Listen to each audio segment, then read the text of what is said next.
I never imagined that the happiest night I had planned would turn into the worst moment of my entire life. The ballroom looked like something out of a fairy tale.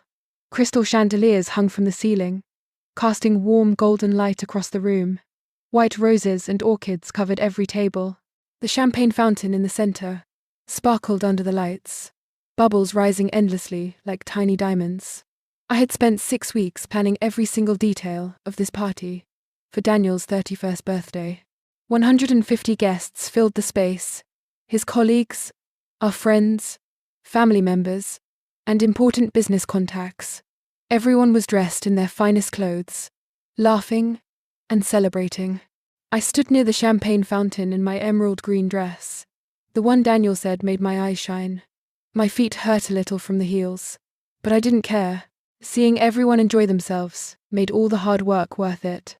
The band was playing soft jazz music, and waiters moved smoothly through the crowd, carrying trays of expensive appetizers I had carefully selected. Daniel was across the room talking to his college friends, his face bright with happiness. Every few minutes he would catch my eye and smile, and my heart would feel so full. This was supposed to be perfect. This was supposed to show his family that I loved him, that I cared about making him happy, that I belonged in his world. Then I saw them walking toward me, Patricia and Richard Ashford, my in-laws. Patricia wore a cream-colored designer dress, her blonde hair pulled back in a tight bun that made her face look sharp and cold. Richard walked beside her in an expensive dark suit, his tall frame and stern expression making people step aside as they approached. Something about the way they moved made my stomach tighten. Their faces weren't friendly. They weren't smiling like everyone else at the party. "Olivia, we need to talk to you," Patricia said when they reached me. Her voice was sweet like honey, but there was something hard underneath it, like steel wrapped in silk. "Of course," I said, trying to keep my voice cheerful. "Is everything okay? Are you enjoying the party?" The party is lovely," Richard said, but his tone suggested he didn't mean it as a compliment. "You clearly know how to spend money." Other guests nearby started glancing over at us. I could feel eyes turning in our direction. "We've been patient long enough," Patricia said, louder now. More people stopped talking. The music seemed to fade into the background. "We need to discuss your apartment." My heart started beating faster. "My apartment? I don't understand." "The $10 million penthouse you bought," Richard said, his voice rising so others could definitely hear now. "The one you've been living in while your husband's parents struggle to make ends meet." Heat rushed to my face. People were definitely staring now, forming a loose circle around us. I could see curious faces, raised eyebrows, people leaning in to hear better. "That apartment is mine," I said quietly, trying to keep this private, even though they were clearly making it public. "I bought it with money I earned from my company, before Daniel and I even got married. Family shares everything," Patricia said, stepping closer to me. Her perfume was strong and made my nose itch. "You're part of this family now, Olivia. That means what's yours is ours. We need you to sign those papers and transfer the apartment to us." I couldn't believe what I was hearing. The room felt like it was spinning. I looked past them, searching for Daniel, but he was still across the room, completely unaware of what was happening. "I can't do that," I said, my voice shaking. "That's my home. I worked so hard for it. I started my business in a tiny dorm room, with nothing. I saved every dollar for years." "We don't care about your little rags to riches story," Richard interrupted, his face turning red. "You married into this family. You have responsibilities. We're getting older. We need somewhere proper to live. That apartment has 4 bedrooms. You and Daniel only need 1. But..." The circle of guests around us had grown larger. I could hear whispers starting, see people pulling out their phones. Someone was probably recording this. My chest felt tight, like I couldn't get enough air. "Please," I said, hating how my voice sounded like begging. "Can we talk about this privately? This is Daniel's birthday party. We shouldn't." "Don't tell us what we should or shouldn't do," Patricia snapped. Her sweet mask was completely gone now. Her face was twisted with anger. And something else. Something that looked like hatred. "You think you're so special because you made some money. You think that makes you better than us. You're nothing but a common girl who got lucky The least you can do is take care of your husband's family. Tears started burning in my eyes. I blinked hard, trying to keep them from falling. Everyone was watching. Everyone could hear Patricia calling me common, hear her saying I was nothing. These were Daniel's colleagues, people I had to face at future events, friends who would remember this forever. "I'm sorry you're struggling," I said, my voice barely above a whisper. "I've offered to help in other ways. I paid for your vacation last Christmas. I bought you that car when yours broke down. But I can't give you my apartment. It's not right. Please try to understand." The slap came out of nowhere. Patricia's hand connected with my left cheek so hard that my head snapped to the side. The sound echoed through the ballroom like a gunshot, the sharp crack of skin hitting skin. For a second, everything went completely silent. Even the band stopped playing. The pain exploded across my face, hot and stinging, bringing instant tears to my eyes. I lifted my hand to my cheek, feeling the heat radiating from where she hit me. My skin was burning. I could already tell it would leave a mark. 150 people stood frozen, staring at me with wide eyes and open mouths. Nobody moved. Nobody spoke. The silence was worse than the slap somehow. It meant everyone saw, everyone knew, and nobody was doing anything to help me. Patricia stood there breathing hard, her hand still raised slightly, her face filled with rage. Richard stood beside her, not looking shocked or apologetic, but satisfied, like I had gotten what I deserved. I looked across the room at Daniel. He was standing now, his face pale and confused, finally realizing something was wrong. But he didn't move. He just stood there, frozen like everyone else, his mouth open but no words coming out. The tears I had been fighting spilled down my cheeks, hot, humiliating tears that I couldn't stop. My face throbbed with pain.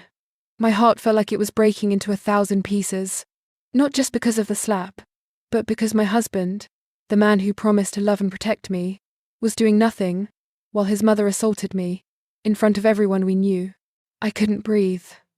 The room was too small, too crowded, too full of staring eyes and judging faces. I needed to get out. I needed to leave right now before I completely fell apart in front of all these people. I grabbed my small purse from the nearby table, with shaking hands. My heels clicked loudly against the marble floor as I turned and walked toward the exit. Each step felt like it took forever. I could feel everyone's eyes following me, could hear the whispers starting like a wave building behind me. "Did you see that? She actually slapped her. Oh my God, someone got that on video. What was that about an apartment?" Their voices mixed together into a horrible buzzing sound in my ears. I walked faster, almost running now, my vision blurred with tears. The golden ballroom that had looked so beautiful minutes ago now felt like a prison, a nightmare I couldn't wake up from. I pushed through the heavy doors and stumbled into the hallway, gasping for air. My hands were shaking so badly I could barely hold my purse. My cheek was on fire, throbbing with each heartbeat. But worse than the physical pain was the crushing weight of humiliation and betrayal pressing down on my chest. I had done everything right. I had been kind and generous. I had worked hard and earned everything I owned honestly. I had loved Daniel with my whole heart, and this was what I got in return, slapped like a disobedient child in front of everyone I knew, while my husband stood silent and did nothing to protect me. 6 months earlier, life felt completely different. I sat across from Grace at our favorite small cafe, the one we discovered during our college years when we were too broke to afford anything fancy.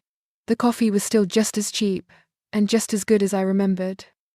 "We did it," Grace said, holding up her mug to toast with mine.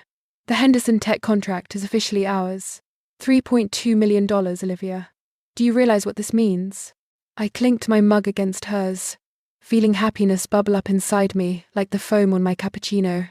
"It means we can finally hire that team we've been talking about. And maybe get an actual office instead of working from my living room." Grace laughed, her dark eyes sparkling. "Remember when we started coding that first prototype in our dorm room? You had that ancient laptop that sounded like a jet engine every time you opened more than 3 programs.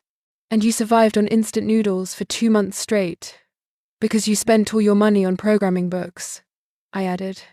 smiling at the memory. Those days felt like another lifetime. Back then, I was just a scholarship kid, trying to make something of myself. My mother worked 2 jobs my entire childhood, cleaning offices at night and waiting tables during the day. I watched her come home exhausted every single evening, her feet swollen and her back aching. She never complained, but I saw the pain in her eyes. I promised myself I would build something better, not just for me, but for her too. I put myself through college, with scholarships and part-time jobs. Grace and I met in our first computer science class, the only 2 girls in a room full of boys who didn't think we belonged there. We proved them all wrong. We studied until 3 in the morning most nights, teaching ourselves things our professors never covered, building programs just to see if we could. Our software company started as a crazy dream. Now, 5 years later, we had real clients, real contracts, and real success. The Henderson deal was our biggest yet, and it meant everything we had worked for was finally paying off. "Your mum must be so proud," Grace said softly, like she could read my thoughts. "She cried when I told her," I admitted. Happy tears. She kept saying she always knew I would do something amazing. And Daniel, what did he say about the contract?" My smile grew wider. "He took me to that Italian restaurant downtown to celebrate. He was so excited, Grace. He kept telling everyone we met that his brilliant wife just landed a huge deal. He made me feel like I could conquer the world." Daniel had been so supportive during the early struggles of building my company. When I worked late nights, he would bring me dinner and sit with me, even when he had early meetings the next morning. When I doubted myself, he reminded me how talented I was. He made me feel safe and loved. "Speaking of Daniel," Grace said carefully, "have you met his parents yet?" I shifted in my seat, my happiness dimming slightly. "A few times. They live about 2 hours away, so they don't visit often." "And how do they treat you?" I thought about how to answer honestly. "They're polite. Patricia always looks at everything in my apartment like she's trying to figure out how much it costs. Last time she visited, she commented that my couch looked cheap and suggested I should invest in better furniture now that I'm part of their family."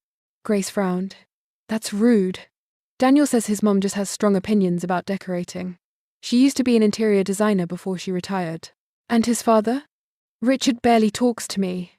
He asks Daniel about work, but never asks me about my company. It's like he doesn't think what I do is important or real."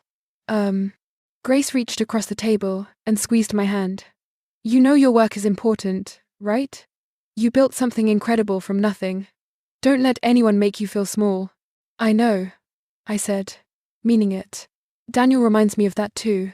He says his parents just need time to get used to having me in the family. They're very traditional. Patricia wanted Daniel to marry someone from their social circle, someone whose family they already knew. But he chose you instead. He chose me. I agreed, warmth spreading through my chest at the thought. The waitress brought our food simple sandwiches that reminded me of simpler times. Grace changed the subject to office furniture shopping, making me laugh with her terrible ideas about beanbag chairs and disco balls. But even as I laughed and planned and celebrated our success, a tiny uncomfortable feeling sat in the back of my mind. Something about the way Patricia looked at me during her last visit. Something about how Richard's eyes followed me around my apartment, calculating and cold. I pushed the feeling away. I was just being paranoid. Daniel loved me. We were building a beautiful life together. His parents would come around eventually. Everything was going to be fine. I had no idea how wrong I was. 2 months before Daniel's birthday party, everything started changing in ways I couldn't ignore anymore. Patricia and Richard began visiting every single weekend. They would call Daniel on Friday afternoons and announce they were coming to stay with us for a few days. No asking if it was convenient. No checking if we had plans. Just showing up with their expensive luggage and taking over our guest room like they owned the place. I tried to be a good host. I cooked elaborate dinners, bought Patricia's favorite wine, made sure the guest bathroom had fresh towels and the expensive soap she liked. But nothing I did seemed good enough. "Olivia, dear," Patricia said one Saturday morning, running her finger along my kitchen counter, like she was checking for dust. Don't you think this apartment is a bit much for just 2 people? 4 bedrooms seems excessive. I was making coffee, trying to wake up after they had kept us up late the night before, with stories about their country club friends. Daniel and I like having space. 1 bedroom is my office, and we're hoping to start a family eventually, so we wanted extra rooms. Patricia's smile didn't reach her eyes. A family? How nice. Of course, Richard and I are getting older. We've been thinking about our living situation too. Something about the way she said it made my hands tighten around the coffee pot. Are you thinking of moving somewhere new? We're exploring options, Richard said from behind his newspaper at the kitchen table. Real estate is expensive these days. Not all of us got lucky like you did. Lucky. That word stung like a bee. I didn't get lucky. I worked myself nearly to exhaustion building my company. I earned every single dollar that bought this apartment. Maybe I could help you look at some properties, I offered, trying to be kind. I know a good real estate agent who helped me find this place. How generous, Patricia said in a tone that didn't sound grateful at all, though I'm sure anything in our price range would be far below the standards we're accustomed to. The visits got worse. 2 weeks later, Richard brought up his new business venture over dinner. He wanted to start another real estate development company, after his last one failed 3 years ago. I just need some initial investment capital, he explained, cutting into the expensive steak I had cooked. Maybe $200,000 to get things started. Once it takes off, the returns will be substantial. Daniel looked uncomfortable, pushing food around his plate. I felt trapped between wanting to help and knowing this was a bad idea. That's a lot of money, I said carefully. Have you put together a business plan? I'd be happy to look at the numbers and projections. Richard's face turned red. I've been in real estate for 30 years. I don't need a child who got lucky with some computer program telling me how to run a business. Dad, Daniel said quietly. But Richard kept going. Your generation thinks you know everything because you can type fast and use social media. Real business takes experience and connections, things you can't learn from YouTube videos. I felt my face burning with embarrassment and anger. I wasn't some kid who got lucky. I had a degree in computer science. I built complex software that major companies paid millions to use. But I swallowed my pride and changed the subject. Patricia started making comments about my clothes, my hair, my choice of friends. She would look at Grace with barely hidden disgust when she stopped by, whispering to Daniel that I should surround myself with more sophisticated people now that I was in Ashford. The worst part was watching Daniel shrink smaller and smaller with each visit. He stopped defending me. When his mother made cutting remarks, he would find excuses to leave the room. When his father demanded things, Daniel would just nod and change the subject later. One night, after his parents finally left, I found Daniel sitting on our bedroom floor, with his head in his hands. I'm sorry, he whispered. They're just stressed about money. Once Dad's business gets going, they'll be easier to deal with. Daniel, I don't think we should invest in your father's company. His last 3 businesses failed. I worked too hard for this money to... So it's your money now? Daniel looked up at me with hurt in his eyes. I thought we were partners. I thought marriage meant sharing everything. We do share everything, I said, feeling confused and frustrated. But $200,000 for a risky investment is different than regular expenses. This is my company, my life's work. Your company, your money, your apartment, Daniel said bitterly. Maybe my parents are right. Maybe you did trap me. His words felt like a slap. I stood there, staring at the man I loved, wondering when he had started sounding exactly like his parents. That's when I knew things were falling apart. But I didn't know how to stop it. I sat in my car in the dark parking garage, my whole body shaking. The leather seat felt cold against my back, even though the night was warm. My hands were trembling so badly I could barely hold my phone. The parking garage was quiet, except for the hum of fluorescent lights above me, and the distant sound of cars passing on the street outside. I could still hear the party music faintly through the concrete walls. Still picture all those faces staring at me. Still feel the burning pain on my cheek where Patricia's hand had connected. My phone kept buzzing. Text messages lighting up the screen one after another. Daniel, Where are you? Daniel. Olivia. Please come back. Daniel. We need to talk about this. Daniel. My parents didn't mean it. I stared at that last message until the words blurred. Didn't mean it. She slapped me in front of 150 people, and he thought she didn't mean it. More messages came from numbers I recognized. Guests from the party. Some were kind, asking if I was okay.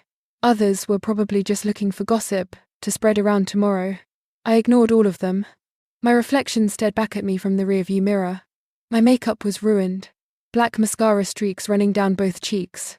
My left cheek was bright red, already starting to swell slightly. My carefully styled hair had come loose from its pins. I looked like a completely different person from the confident woman who had walked into that ballroom 3 hours ago. I touched my cheek gently and winced. The pain was still sharp and hot, but the pain in my chest was worse. The crushing feeling of betrayal, of humiliation, of realizing that the man I married would stand silent while his mother attacked me.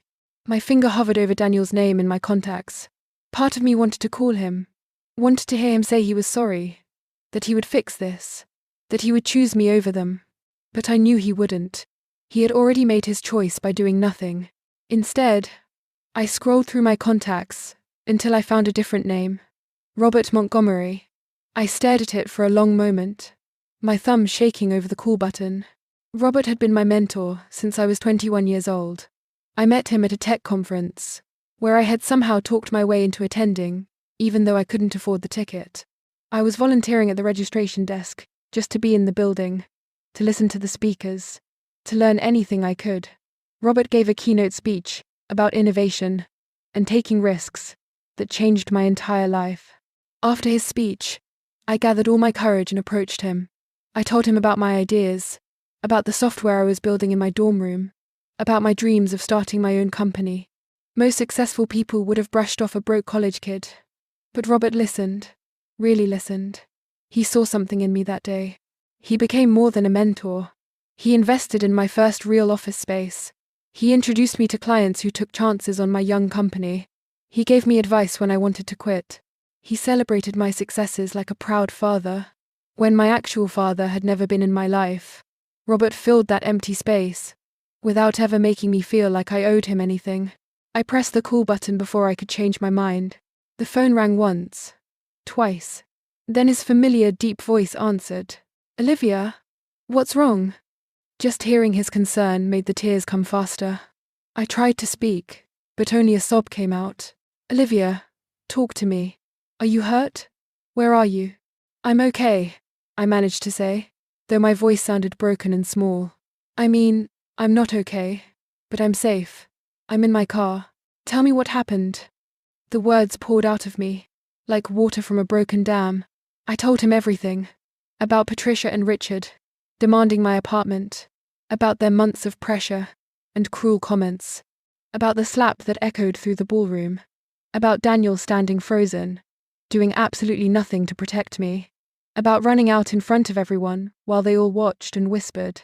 The silence on the other end of the phone was heavy and dangerous. When Robert finally spoke, his voice was colder than I had ever heard it. Stay where you are. Don't go back inside. I'm handling this. Robert, I don't want to cause trouble. Trouble? His laugh was harsh and angry. They cause trouble the moment they put their hands on you. You've been nothing but gracious to those people, Olivia. You've tried to help them. You've been patient and kind, and they humiliated you publicly, assaulted you in front of witnesses. This ends tonight. What are you going to do? What I should have done months ago, when you first told me they were pressuring you. I'm going to make sure they understand exactly who they decided to mess with. My heart was pounding. Robert, I'll be there in 30 minutes. Stay in your car. Lock the doors.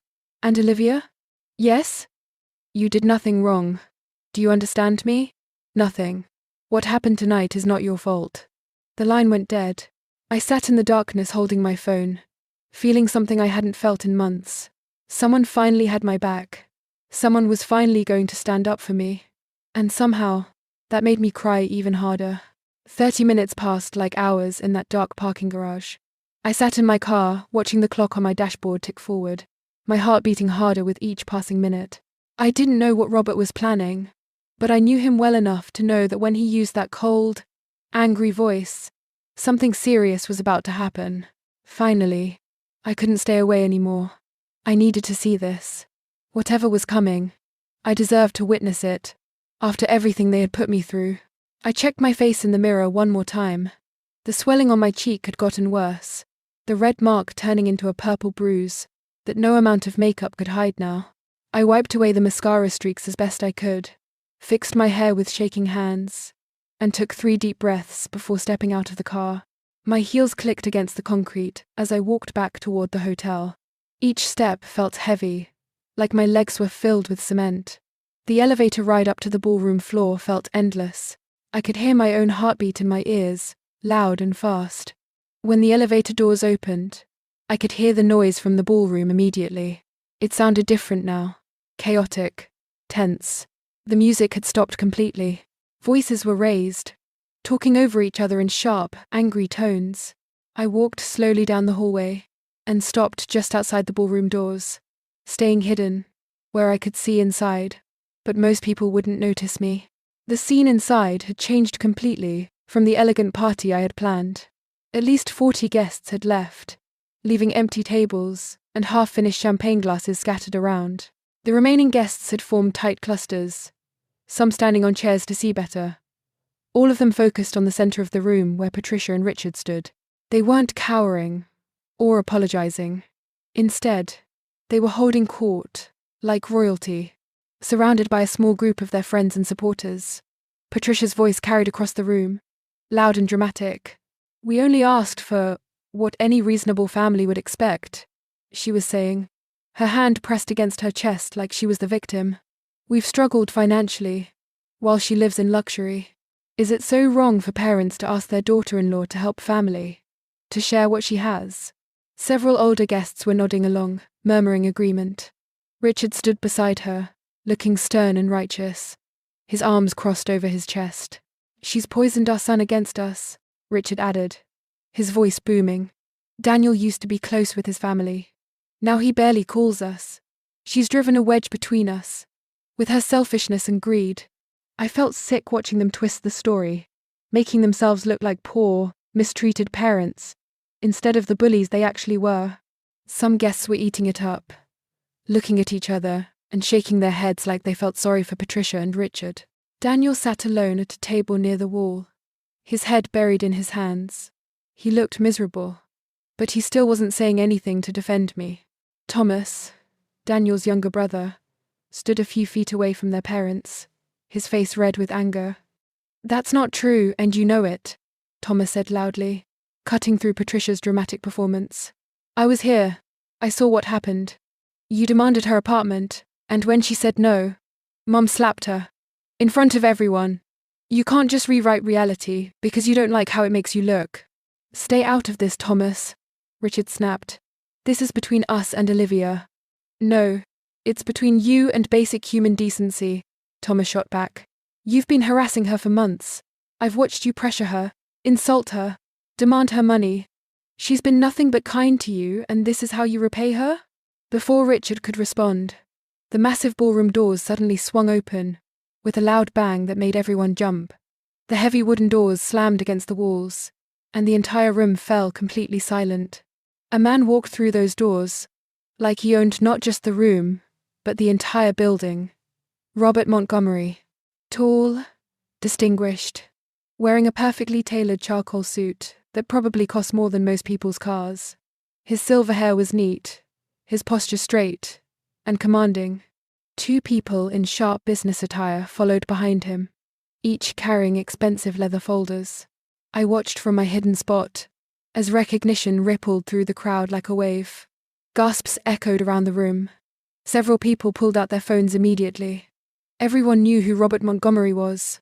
His face had been on the cover of business magazines. He gave speeches at technology conferences around the world.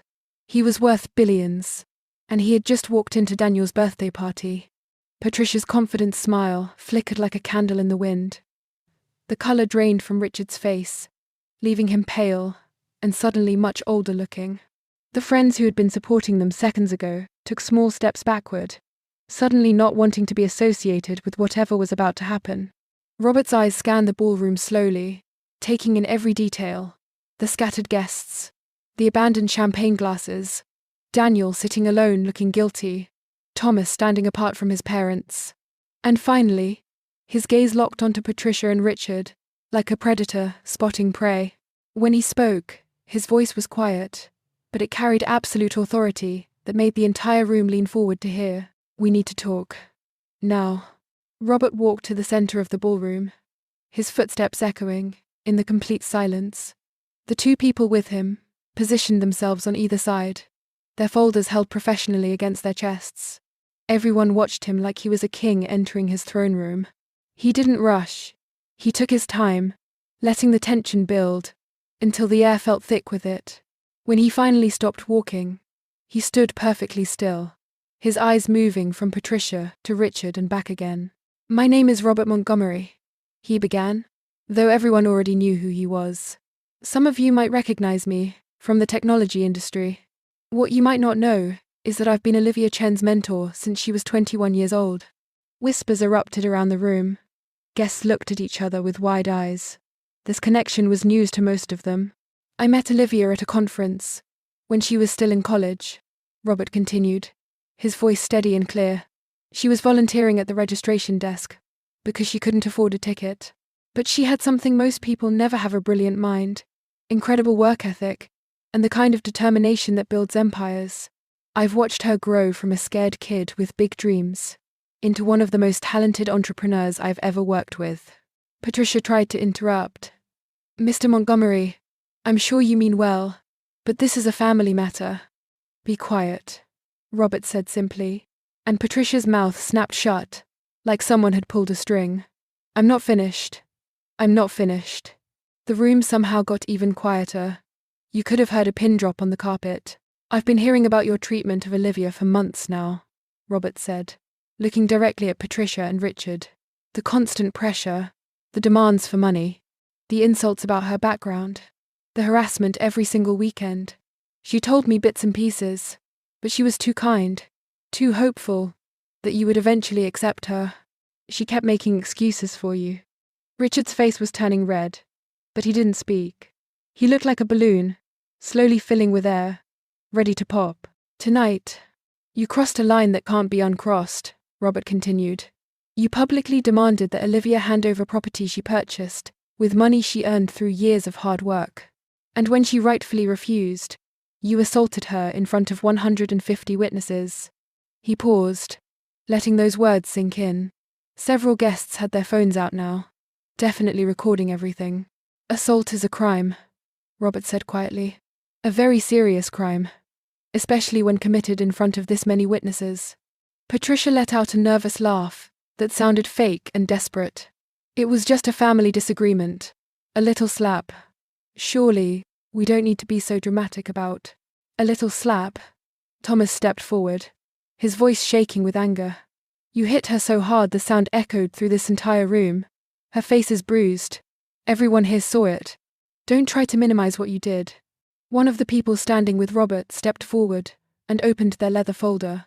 "I'm Jennifer Walsh, attorney at law. I've been documenting everything on Mr. Montgomery's instructions, including tonight's assault. We have witness statements, video footage from multiple phones, and photographic evidence of Mrs. Ashford's injury. We're prepared to press criminal charges unless certain conditions are met." Patricia's confident mask cracked completely. Her face went pale. Her hands started shaking. Richard opened his mouth to speak, but nothing came out. "But let's talk about the real reason you targeted Olivia," Robert said, and something in his voice made my stomach drop even from where I was watching. "You're not just struggling financially. You're drowning." He nodded to the second person with him, a man in glasses who opened his folder and pulled out several documents. "I had my financial team investigate your situation," Robert explained. "Richard, your last 3 business ventures didn't just fail. They failed spectacularly. You're currently $700,000 in debt. Your house has a second mortgage. Your credit cards are maxed out. You've borrowed money from friends that you can't pay back." Richard's face went from red to purple. "You had no right to investigate our private And Patricia, Robert continued, ignoring the interruption, your spending habits have made everything worse. Designer clothes you can't afford. Country club memberships you can barely pay. Luxury vacations charged to credit cards, with 20% interest. You've been living far beyond your means for years, pretending to have wealth you don't actually have. The whispers around the room grew louder. Guests were looking at Patricia and Richard with new eyes, seeing through the expensive clothes and confident attitudes to the desperate, broke people underneath. Olivia wasn't your daughter-in-law, Robert said, his voice hard as steel. She was your escape plan, your financial rescue. You've been circling her like sharks for months, trying to figure out how to get your hands on her money. And tonight, when she finally stood up to you, you showed your true nature. Patricia's legs seemed to give out. She grabbed onto a nearby chair to keep from falling, tears streaming down her face. But they weren't tears of remorse. They were tears of someone whose carefully constructed lies were falling apart in front of everyone they knew. Richard tried one last, desperate move. This is ridiculous. We're her family. Families help each other. She should want to help us. Help you? Robert's laugh was cold and bitter. She already has helped you. She paid for your vacation. She bought you a car. She's been generous and kind, despite your cruelty. And you repaid her kindness by assaulting her and trying to steal her home.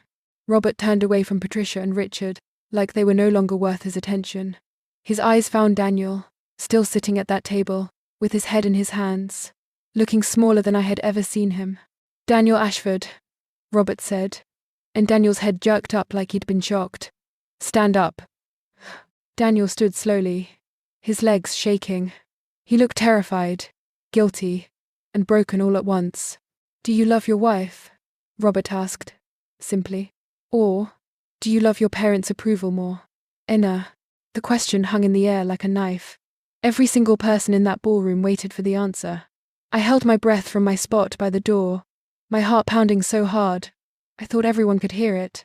Daniel's face crumpled. Tears started streaming down his cheeks, as he looked around the room at all the watching faces. At his parents standing there exposed and humiliated. At Thomas looking at him with disappointment. At the empty space where I should have been standing. I love Olivia, he said, his voice breaking. I love her more than anything. Then why didn't you protect her? Robert's voice wasn't angry now. It was sad, almost pitying. Why did you stand there silent while your mother demanded her property? Why didn't you move when your mother raised her hand? Why did you let the woman you claim to love run out of here in tears, while you did nothing? I don't know, Daniel sobbed, his whole body shaking. I froze. I'm a coward. I've always been a coward when it comes to my parents. They've controlled me my whole life, and I never learned how to stand up to them. I thought if I just kept the peace, if I just stayed quiet, everything would work itself out eventually. But it didn't work out, Thomas said quietly. It got worse.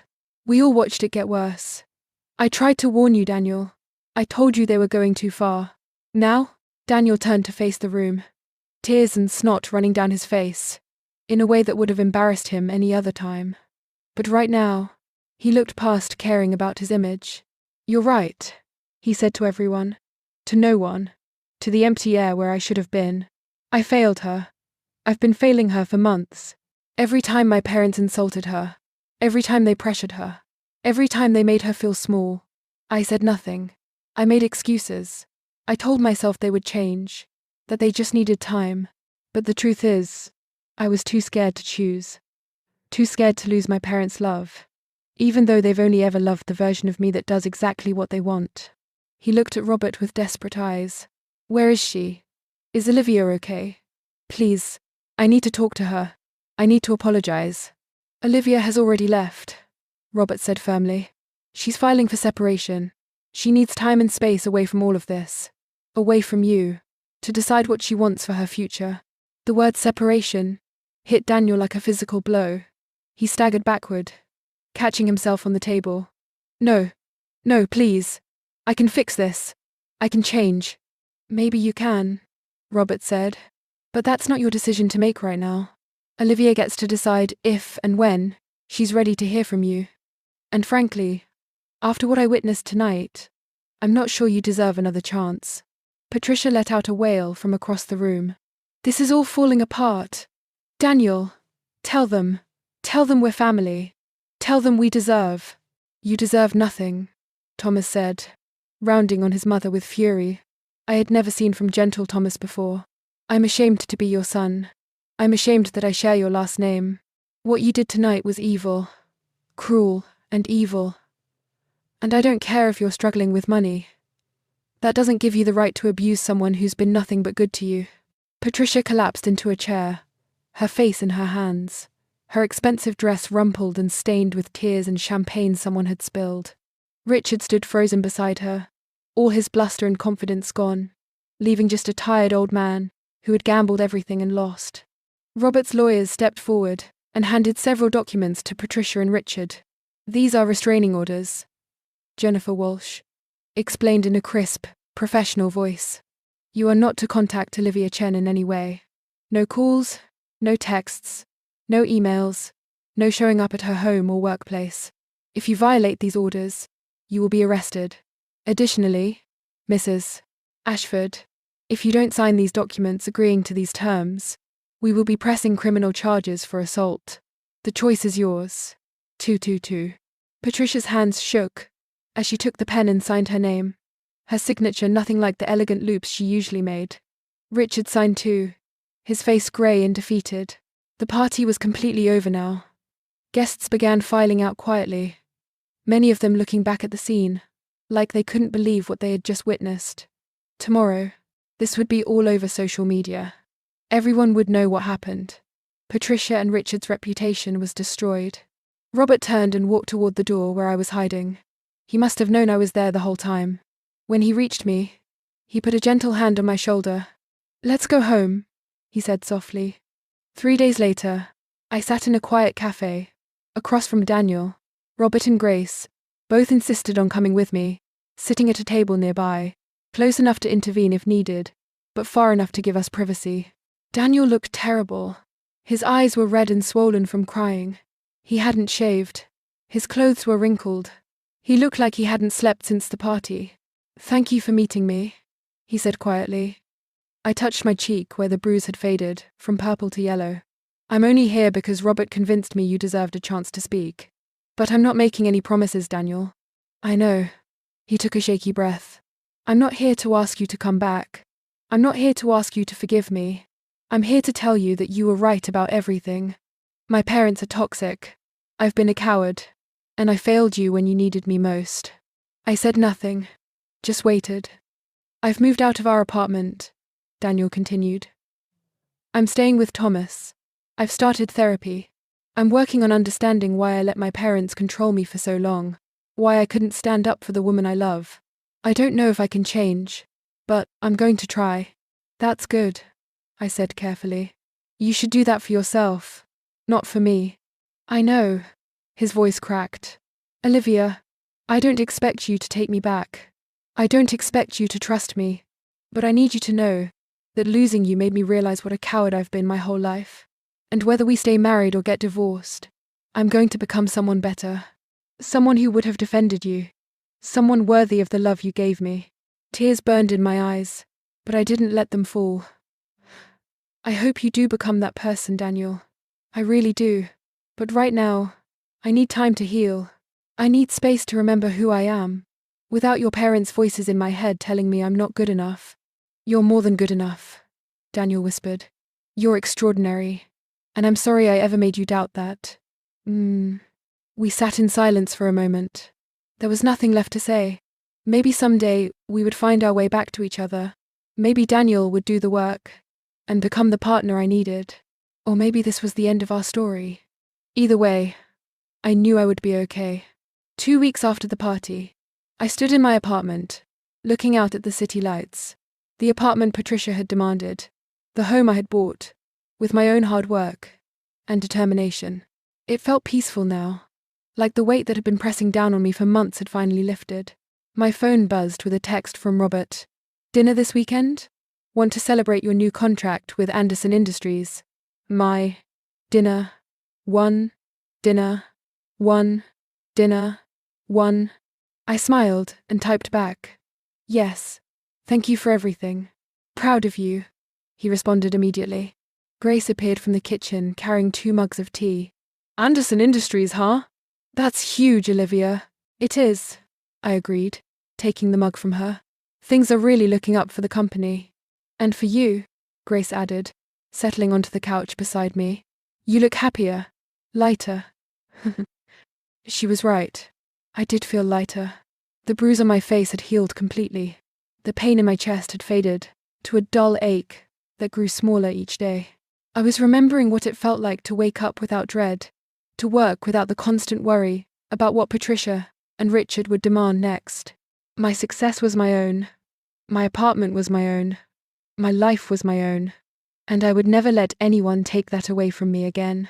Outside my window, the city glowed with a million lights, each one representing someone else's dream, someone else's struggle, someone else's victory.